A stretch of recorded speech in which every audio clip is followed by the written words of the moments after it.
નમસ્કાર દર્શક મિત્રો, આપ નિહાળી રહ્યા છો તાપી મિત્ર ન્યૂઝ ચેનલ। તો હવે નિહાળીએ સમાચાર વિગતવાર।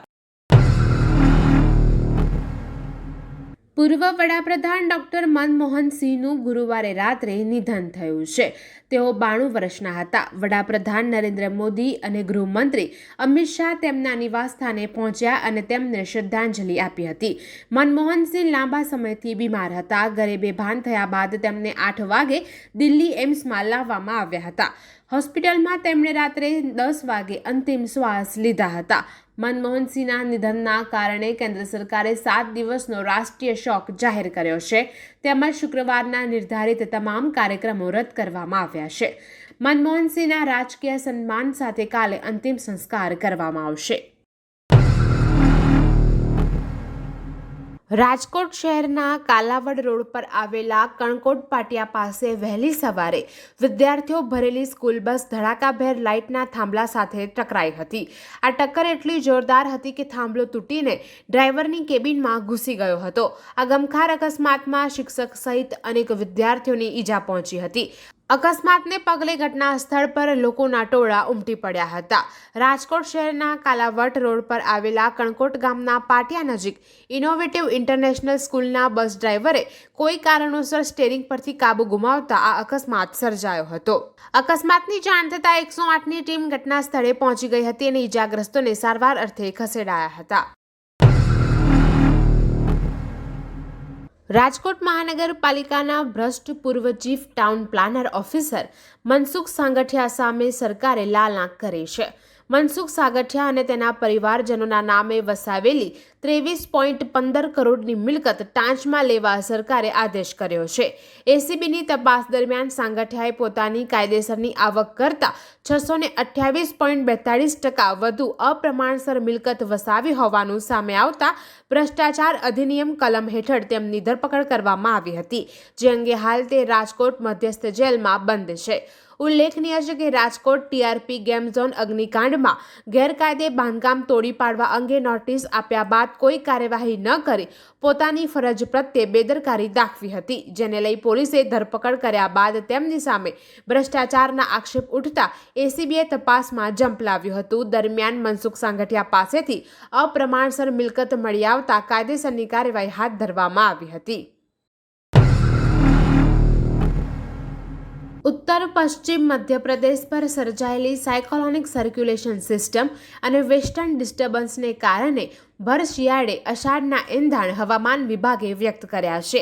ત્યારે ગત રાત્રેથી જ રાજ્યના અનેક જિલ્લાઓમાં વરસાદ નોંધાયો છે। સાબરકાંઠાના ખેડબ્રહ્મામાં તો કમોસમી વરસાદની સાથે કરા પણ પડ્યા હતા, જ્યારે અંબાજી, નડિયાદ, અરવલ્લી સહિતના અનેક જિલ્લાઓમાં હળવાથી મધ્યમ વરસાદ નોંધાયો છે।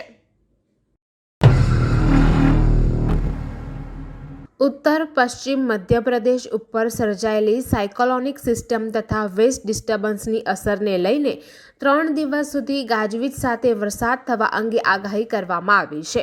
દરમિયાન ગુરુવારે સવારથી વાદળછાયું અને ધુમ્મસ આચ્છાદિત વાતાવરણ રહેવાથી અમદાવાદના મોટાભાગના વિસ્તારોમાં વિઝિબિલિટી ઘટી જતા વાહન ચાલકોને ભારે મુશ્કેલીનો સામનો કરવો પડ્યો હતો। મોડી સાંજે વરસી પડેલા વરસાદને પગલે કાર્નિવલમાં આયોજિત કાર્યક્રમ થોડા સમય માટે સ્થગિત કરવા પડ્યા હતા। વરસાદના કારણે લોકો કાર્યક્રમના સ્થળેથી રવાના થવા લાગ્યા હતા। ઉત્તર ઝોનમાં આવેલ સરસપુર સહિત અન્ય વિસ્તારોમાં પણ હળવો વરસાદ વરસી પડ્યો હતો। સાંજના સમયે કમોસમી વરસાદ વરસતા કાંકરિયા ખાતે કાર્નિવલમાં પહોંચેલા લોકોના રંગમાં ભંગ પડ્યો હતો। શહેરના મણિપુર, ઈસનપુર સહિત અન્ય વિસ્તારોમાં હળવો વરસાદ વરસ્યો હતો। ભારતીય મહિલા ક્રિકેટ ટીમ અને વેસ્ટ ઇન્ડિઝ મહિલા ક્રિકેટ ટીમ વચ્ચે વડોદરાના કોટંબી ઇન્ટરનેશનલ સ્ટેડિયમમાં 3 મેચની વનડે સિરીઝની ત્રીજી અને અંતિમ મેચ રમાઈ હતી।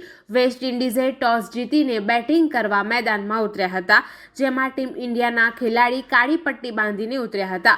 ટીમ ઇન્ડિયાના ખેલાડીઓએ પૂર્વ પ્રધાનમંત્રી મનમોહન સિંહના નિધન પર શોક વ્યક્ત કરતા કાળી પટ્ટી બાંધી હતી। ભારતના પૂર્વ પ્રધાનમંત્રી ડોક્ટર મનમોહન સિંહનું ગુરુવારે મોડી સાંજે નિધન થયું હતું।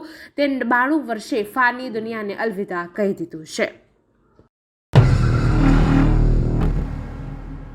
ડીસીપી ક્રાઇમ ઝોન 3 અભિષેક ગુપ્તાએ માહિતી આપી હતી કે વડોદરા શહેરમાં 31 ડિસેમ્બર અંતર્ગત ઝોન 3ના વાડી, પાણીગેટ, કપુરાઈ, માંજલપુર, મકરપુરા સહિતના પોલીસ મથકો દ્વારા વાહન ચેકિંગની કામગીરી હાથ ધરવામાં આવી હતી, જેમાં 54 ટુ વ્હીલર વાહનો ડિટેન કરાયા છે, જેમાં મોટાભાગના બુલેટ બાઇક જણાય છે. Modified silencer, number plate, RC book, licence સહિતના કારણોસર વાહનો ડિટેન કરાયા છે.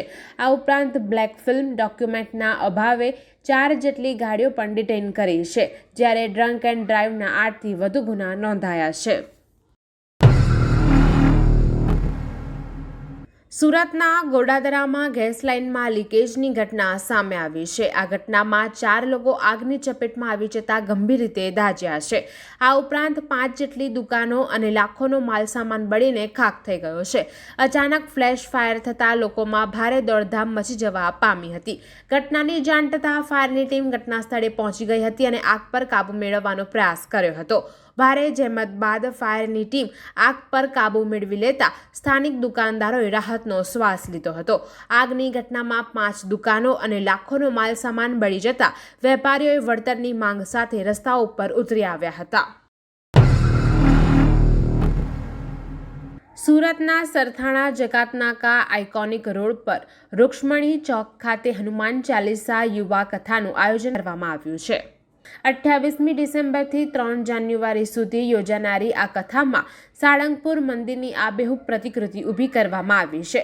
યુવાનો પાશ્ચાત્ય સંસ્કૃતિથી સનાતન હિન્દુ ધર્મના સદમાર્ગે વળે તથા ગંગા સ્વરૂપ બહેનોને અનાજ કરિયાણાની કીટના વિતરણ હેતુથી મારુતિ ધૂન મંડળ યુવા ગ્રુપ દ્વારા કથાનું આયોજન કરવામાં આવ્યું છે, જેમાં ડાયરા સહિતના સાંસ્કૃતિક કાર્યક્રમોનું પણ આયોજન કરવામાં આવ્યું છે. સુરતના સરથાણામાં એક દીકરાએ સમગ્ર પરિવાર પર ઘાતકી હુમલો કર્યો છે. સ્મિત જીવાણી નામના યુવકે પત્ની બાળકના ચપ્પાથી ગળા કાપી હત્યા કરી નાખી તથા માતા પિતાને પણ ચપ્પાના ઘા માર્યા. આ ઘટનાને અંજામ આપ્યા બાદ તેણે પોતે પણ ગળાના ભાગે ચપ્પુ મારી આત્મહત્યાનો પ્રયાસ કર્યો છે. હાલ તો માતા પિતા અને હુમલો કરનાર સ્મિત હોસ્પિટલમાં સારવાર હેઠળ છે. સરથાણા પોલીસે ઘટના સ્થળે પહોંચી મૃતદેહોને પોસ્ટમોર્ટમ અર્થે સ્મીમેર હોસ્પિટલ ખસેડ્યા છે. ઉલ્લેખનીય છે કે પારિવારિક મનદુખના કારણે ઘરમાં ઝઘડો ચાલતો હતો, જેને લઈને આ કરુણ ઘટના બની હોવાનું ચર્ચાઈ રહ્યું છે. પરિવાર મૂળ અમરેલીના સાવરકુંડલાનો રહેવાસી હોવાનું સામે આવ્યું છે. ઘટનાના હાલ એક સીસીટીવી પણ બહાર આવ્યા છે, જેમાં સ્મિતે પોતાના પરિવાર પર હુમલો કર્યા બાદ લોહીલુહાણ હાલતમાં માતા ઘરની બહાર આવી ગયા હતા અને આજુબાજુના લોકોને જાણ કરી હતી. ત્યારબાદ પિતા પણ ઘરની બહાર લોહીલુહાણ હાલતમાં ઊભા હોય તેવું સીસીટીવીમાં દેખાઈ રહ્યું છે. દર્શક મિત્રો, આ હતા અત્યાર સુધીના સમાચાર. આવા જ મહત્વના સમાચાર નિહાળવા જોતા રહો તાપી મિત્ર ન્યૂઝ ચેનલ અને હા, સબસ્ક્રાઇબ કરવાનું ભૂલશો નહીં.